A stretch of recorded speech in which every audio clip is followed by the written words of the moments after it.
4-H, it's Miss Hosman, and I am reading to you from my bathtub today. Of course, it's dry, but it's kind of like a little fort. I can close and then read.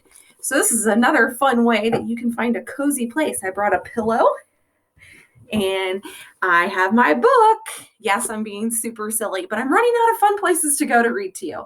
So today, I'm reading from the bathtub, and we are on chapter 15, and it's called The Far Side of the Attic. Here we go. Grandma refused to talk while they were in the ravine. She wore a dour, thoughtful expression and hushed many attempts at the conversation. Kendra waited until they were back on the path beside the covered bridge to try her question again. Grandma? Kendra began. Not here, Grandma admonished. We must not discuss the situation out in the open. She motioned for them to huddle close and continued in a hushed tone. Let this suffice. We must go after your grandpa today. Tomorrow will be too late.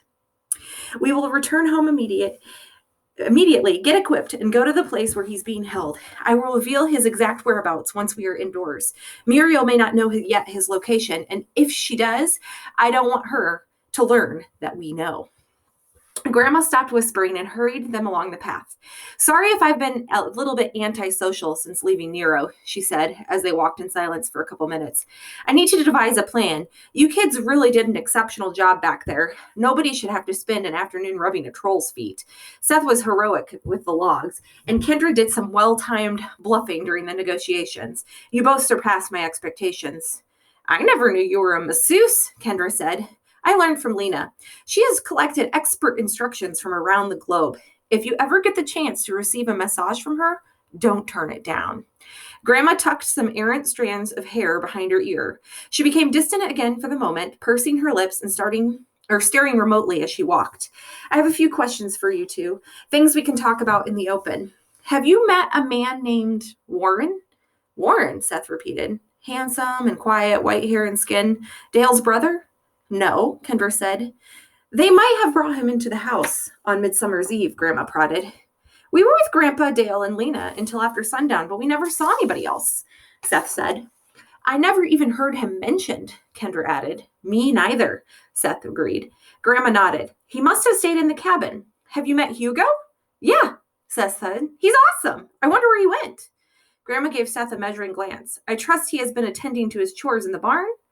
I don't think so, Kendra said. We had to milk the cow yesterday. You milked Viola? Grandma said, astonished. How?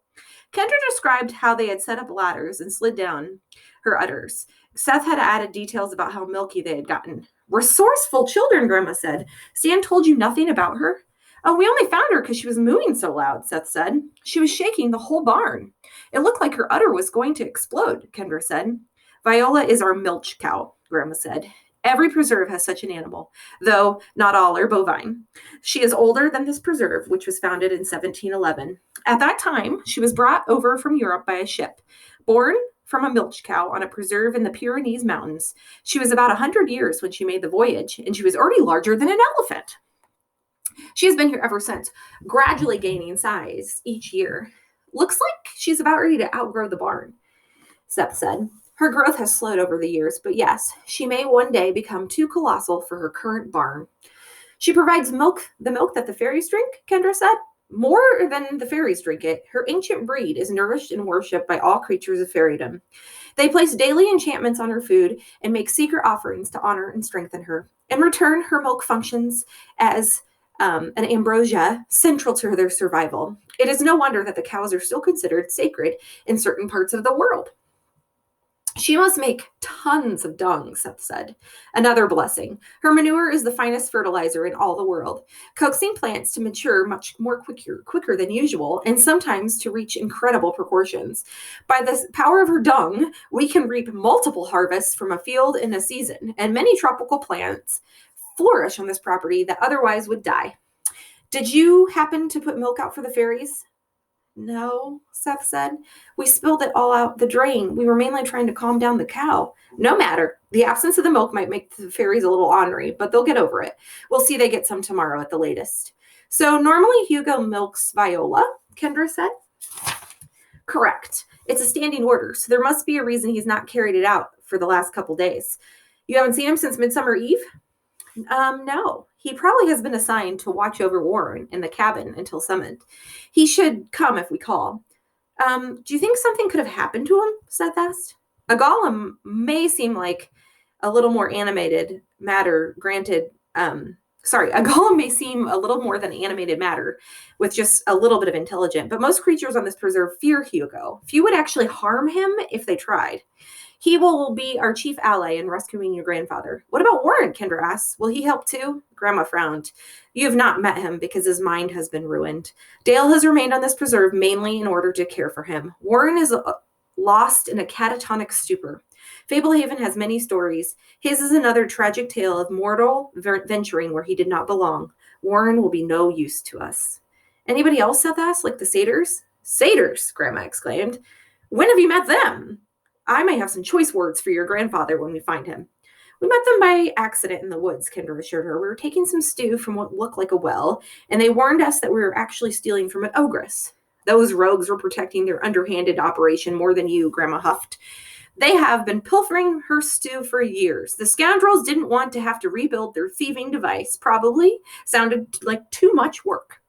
Satyrs live for frivolity, the ultimate fair weather friends. Your grandfather and I share a mutual respect with various beings on this preserve, but there's not much more loyalty than one would find out in the wild.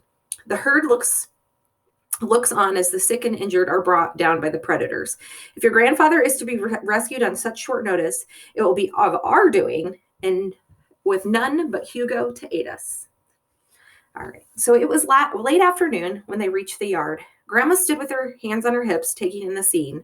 The ruined treehouse, the damaged furniture in the garden, the gaping glassless windows. I'm afraid to go inside, she muttered. You don't remember how bad it was? Kendra asked. She was a chicken, remember? Seth said. We ate her eggs. Creases appeared on Grandma's brow. I feel like it's such a betrayal to have your home violated, she said softly. I know sinister evil lurks in the woods, but they have never crossed the boundary. Kendra and Seth followed Grandma across the yard and up the porch steps. Grandma stooped and picked up a copper triangle, attaching it to a hook hanging from the nail. Kendra remembered noticing the triangle dangle among the wind chimes. A short copper rod was linked to the triangle by a chain of beads. Grandma clanged the rod noisily around the inside of the triangle. This should bring Hugo, Grandma explained. She crossed the porch and paused in the doorway, staring into her home. It looks like we were bombed, she murmured. Such senseless vandalism. She roamed the gutted house in a somber daze, occasionally pausing to pick up a damaged frame and examine the torn photograph inside, or run her hand along the remnants of a beloved piece of furniture. Grandma climbed the stairs and went to her room. Kendra and Seth watched her rummage through the closet and finally, withdrawing, a metal lunchbox. Well, at least this is intact, Grandma said. Hungry? Seth asked. Kendra slapped him on the shoulder with the back of her hand. What is it, Grandma? Follow me. Downstairs in the kitchen, Grandma opened a lunchbox. She removed a handful of photographs. Help me lay these out. The photos were of the house. Each room was shown from several angles. The exterior was also displayed from multiple perspectives. In total, there were more than 100 pictures. Grandma and the children began spreading them across the kitchen floor. We took these pictures in case of the unthinkable ever happening. Kendra suddenly made the connection. It's for the brownies? Clever girl, said Grandma. I'm not sure whether they will be up to the challenge, considering the extent of the damage, but they have worked miracles in the past. I'm sorry that this calamity befell us during your stay. You shouldn't be, Seth said. It happened because of me. You mustn't assume all of the blame, Grandma insisted. What else can we do? Kendra said. We caused it. Kendra didn't do anything, Seth said. She tried to stop me. The whole thing is my fault. Grandma regarded Seth pensively. You did not mean to harm Grandpa. Yes, you made him vulnerable through your disobedience. As I understand, you were commanded to not look out your window. Had you listened to the order, you would not have been tempted to open the window, and your grandfather would have not been taken. You must face that fact and learn from it. But the full blame for Stan's predicament is considerably more guilt than you deserve. Your grandfather and I are the caretakers of this estate, and we are responsible for the actions of those we bring here, especially children. Stan allows you to come here to do your parents a favor, but he also, because we needed to start selecting and sharing the secret with people. We will not be around forever. The secret was shared with us, and the day came when the responsibility of this enchanted refuge fell on our shoulders. One day, we are going to have to pass the responsibility on to others. She took Seth and Kendra by the hands and fixed them with a loving gaze. I know the mistakes you made were not deliberate or malicious. Your grandfather and I have made plenty of mistakes ourselves. So have the people who have lived here, no matter how wise or cautious. Your grandfather must share the blame for placing you children in a situation where opening a window with kind intentions could cause such harm and destruction. And clearly, the people that abducted him are ultimately the most capable. Kendra and Seth were silent. Seth scrunched up his face. If it wasn't for me, Grandpa would be fine now, he said, fighting hard not to cry. And I would still be a chicken in the cage, Grandma said. Let's worry about fixing the problem instead of the blame. Don't despair. I know we can set things right. Take me to Dale. Seth nodded, sniffing and rubbing his forearm across his nose. He led the way across the back porch, weaving through the garden towards their destination. There really aren't very many fairies, Grandma said. I've never seen a yard with no fairies before. There haven't been many around ever since they attacked Seth, Kendra said. Since Grandpa vanished, there have been fewer. When they stood over the painted life-size metal statue of Dale, Grandma shook her head. I've never seen this particular enchantment, and that's certainly Dale. Can you help him? Kendra asked. Perhaps given sufficient time. Part of the counteracting enchantment is understanding who placed it and how. Well, we found tracks, Seth said. He showed Grandma the print on the flower bed. Although the impression had faded a bit, it still remained recognizable. Grandma frowned. It doesn't look familiar. Many creatures run wild on festival nights that are otherwise we never really encounter, which is why we take cover indoors. The print might not even be a relevant clue. It could belong to the perpetrator, or it could be the mount to what the perpetrator was riding, or it could belong to something that just happened to step there during this time of the night. So we just are going to ignore Dale for now? Kendra asked. We have no alternative. Time is short. We can only hope that by rescuing your grandfather, we can shed more light on what caused Dale's condition and find a way to reverse the curse. Come. They returned to the house. Grandma spoke over her shoulder as they mounted the stairs to the second floor. There are a few special strongholds within the house. One is the room where you were staying. Another is a second room on the other side of the attic. I knew it, Kendra said. I could tell from the outside there had to be more to the attic, but I could never find a way in. You were probably searching in the wrong place, Grandma said, leading them down the hall to her room.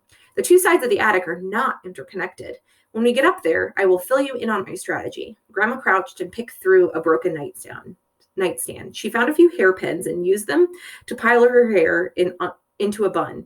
Searching more, she located a key, and she led them to the master bedroom where she used the key to unlock a closet door. Instead of a closet, the door opened to reveal a second door, which was made of steel and a large combination wheel. A vault door. Grandma began spinning the wheel. 4 turns to the right to 11, 3 to the left to 28, 2 right to 3, 1 left to 31, and half turn to 18. She pulled the lever and the heavy door clacked open. Carpeted stairs led to another door. Grandma went up first. Seth and Kendra joined her in the attic. In this side of the attic was much larger than the playroom. Grandma flipped a switch and several lights dispelled the dimness. A long workbench dominated one side of the room, the wall above it covered with tools supported on pegs. Handsome wooden cabinets lined the walls. Various unusual objects littered the room. There was a bird cage, a phonograph, a battle axe, a hanging scale, a mannequin, a globe the size of a beach ball. Trunks and boxes were arranged in the rows on the floor, leaving just enough aisle space to access them. Heavy curtains concealed the windows. Grandma motioned them over to the workbench where they perched on stools. What's in all the boxes? Seth asked. Many things. Most of them are very unsafe. This is where we guard our most prized weapons and talismans, spell books, ingredients for potions, all the good stuff. You can tell us more about Grandpa now? Kendra said. Yes.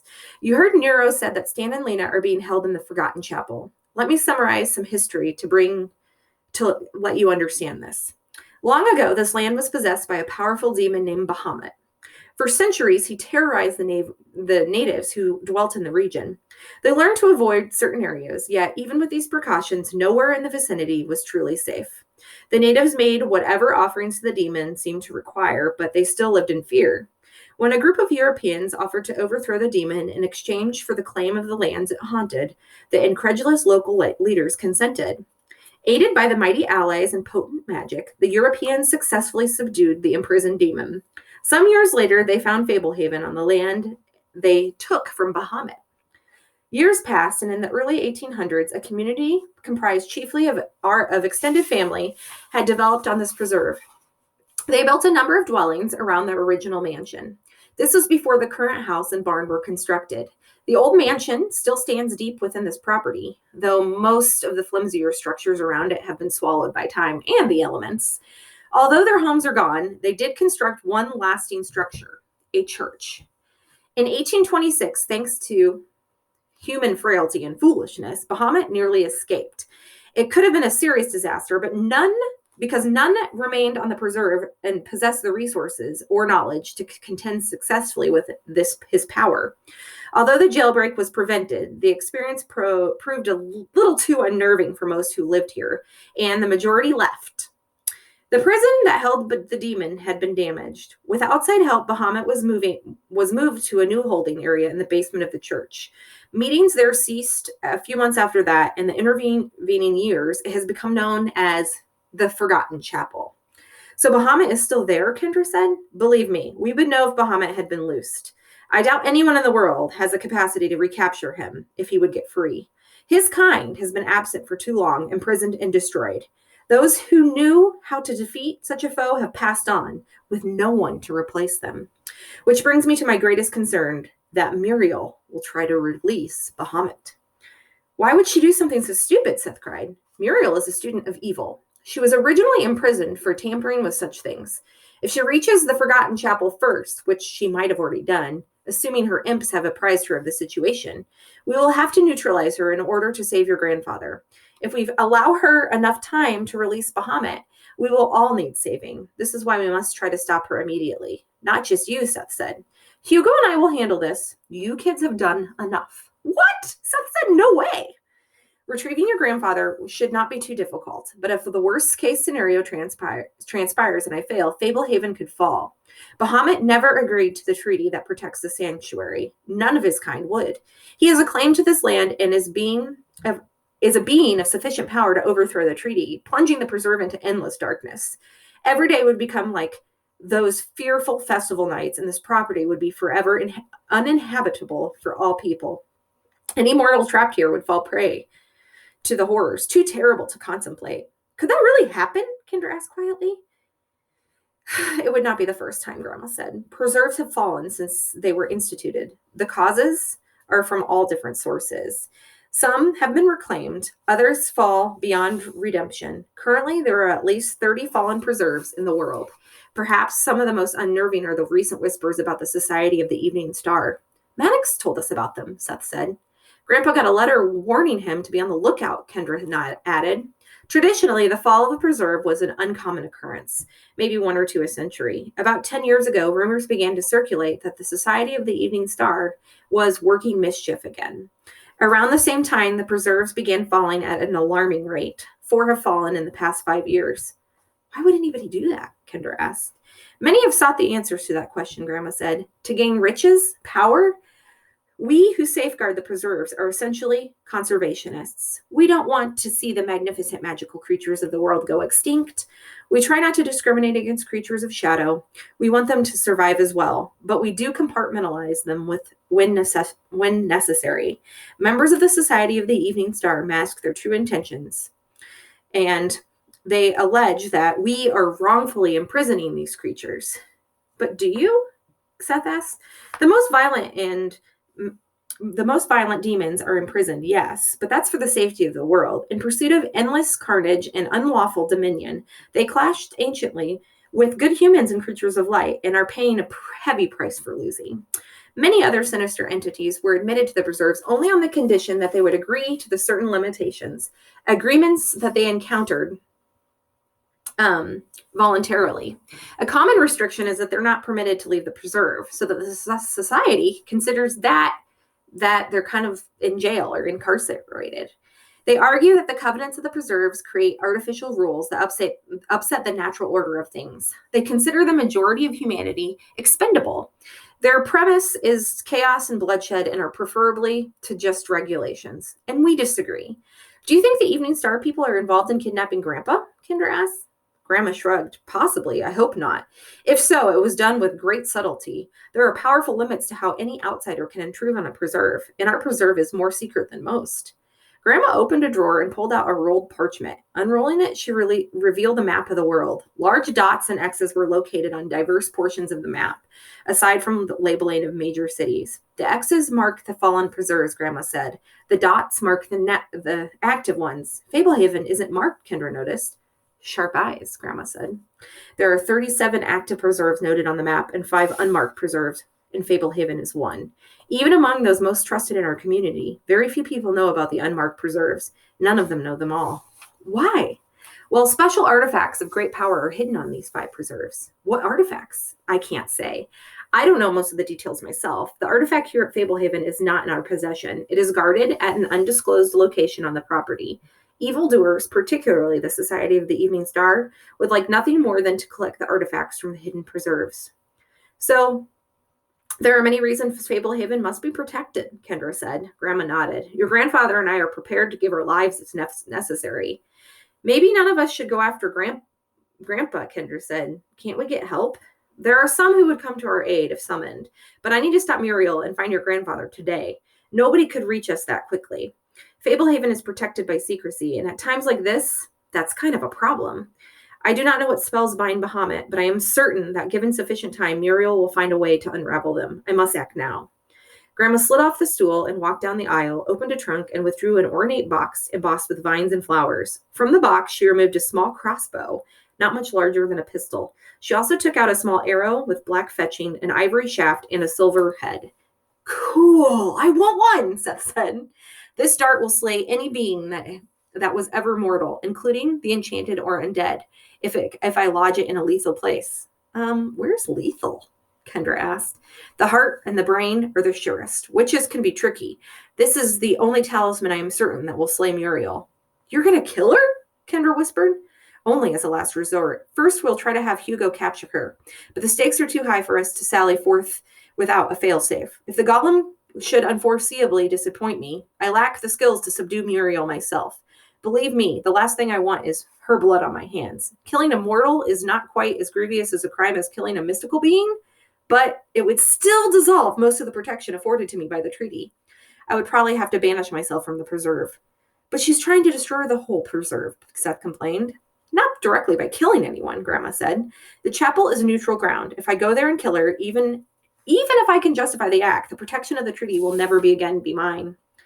I heard Dale shooting guns and stuff the night the creatures came through our window, Kendra said. Creatures were invading our territory, Grandma explained. Regardless of the reason, by coming into this house, they surrender all their protections. Under those circumstances, Dale could slay them with no fear of retribution, meaning his status under the treaty would remain secure. The same principle could work against you if you were to venture into a certain forbidden area of Fablehaven. If you were stripped of all the protection, it would be open hunting season on Kendra and Seth, which is precisely why those areas are forbidden. I don't get who would punish you for killing Muriel, Seth said. The mystical berries that protect me would be lifted, and the punishment would naturally follow. You see, as mortals, we can choose to break the rules. The mystical creatures that seek asylum here are not afforded that luxury. Many would break rules if they could, but they're bound. As long as I obey the rules, I am safe. But if I lose the protections afforded by the treaty, the consequences of my vulnerability would inevitably follow. So does that mean Grandpa is alive for sure? Kendra asked in a small voice. They can't kill him or anything, right? Stan has kept the rules pertaining to bloodshed, and so on the night of their revelry, the dark creatures of this preserve would not be able to kill him, nor would they be able to force him to go to a place that would enable them to kill him. Imprisoned, tortured, driven insane, turned to lead, maybe, but he has to be alive, and I have to go after him. And I have to come with you, Seth said. You need backup. Hugo is my backup. Seth scrunched his face, resisting tears. I'm not going to lose you guys, especially when it's my fault. Grandma Sorensen embraced Seth. Sweetheart, I appreciate your courage, but I'm not about ready to risk losing a grandchild. Won't we be just in the same amount of danger here than if we were with you, Kendra said. If the demon gets loose, we'll all be fried. I mean to send you away, off the preserve, Grandma said. Kendra folded her arms. So we can wait outside the gate until our parents get back and tell them you were killed by a demon? And insist that we can't go to the house because it's really a magical preserve that has fallen into darkness? Your parents do not know the true nature of this place, Grandma said, nor will they believe it without seeing it. Exactly, Kendra said. So if you fail, the first thing Dad will do is go straight to your house and investigate. Nothing we could do or say would keep him away.